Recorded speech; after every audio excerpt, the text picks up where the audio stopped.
Një incident i rënd është regjistruar pas ditën e sotme në Prishtinë, në zonën e frekuentuar të Veternikut, ku dy figura të njohura të industrisë muzikore shqiptare, producenti Shkumbin Nebiu, i njohur si Bini Diez, dhe raperi Don John, dyshohet se janë përfshirë në një përleshje fizike. Sipas burimeve të para nga terreni, përplasja mes tyre ka ndodhur para një lokali të njohur të zonës, ku të pranishmit kanë mbetur të habitur nga tensioni i krijuar. Dëshmitar okular kanë raportuar se situata ka nisur fillimisht me një debat verbal, i cili më pas është përshkallëzuar shpejt në agresion fizik. Ata që kanë parë skenën thonë se ngjarja ka zgjatur vetëm disa minuta, por ka qenë mjaft e mprehtë për të tërhequr vëmendjen e kalimtarëve, të cilët menjëherë kanë njoftuar autoritetet policore. Brenda një kohe të shkurtër, patrulla e policisë së Kosovës ka mbërritur në vend ngjarje dhe ka ndërhyrë për të neutralizuar situatën. Burimet e afërta me hetimin bëjnë të ditur se të dy personat e përfshirë janë shoqëruar në stacionin policor, ku po merren deklarimet zyrtare dhe po sqarohet dinamika e plotë e incidentit.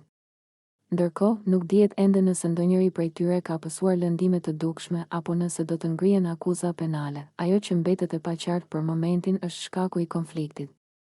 Megjithse në rrjetet sociale kanë nisur të qarkullojnë versione të ndryshme. Asnjë prej tyre nuk është konfirmuar. Të dy artistët janë emra të njohur të skenës dhe kanë bashkëpunuar me figura të rëndësishme të muzikës shqiptare, çka vetëm e shton interesin publik për këtë ngjarje. Policia e Kosovës, nga ana e saj, ende nuk ka publikuar një komunikat zyrtare, duke lënë vend për shumë pikë pyetje. Në raste të tilla, zakonisht njoftimet dalin pas verifikimit të plotë të rrethanave, ndaj pritet që gjatë orëve në vijim institucionet të sqarojnë më shumë detaje për incidentin dhe hapat e mëtejshëm procedurial. Ngjarja ka nisur të shpërndahet me shpejtësi në media dhe rrjete sociale, teksa fansat e të dy artistëve kanë reaguar të ndarë, duke kërkuar shpjegime dhe duke komentuar me tone të ndryshme. Disa prej tyre janë shprehur të surprizuar, duke qenë se nuk ka pasur më herët ndonjë përplasje të njohur mes tyre, ndërsa të tjerë mendojnë se konflikti mund të ketë rënje në çështje profesionale. Për momentin, e vetmja gjë e sigurt është se incidenti ka ndodhur dhe është regjistruar nga autoritetet, por rrethanat, motivet dhe pasojat mbeten ende për të sqaruar.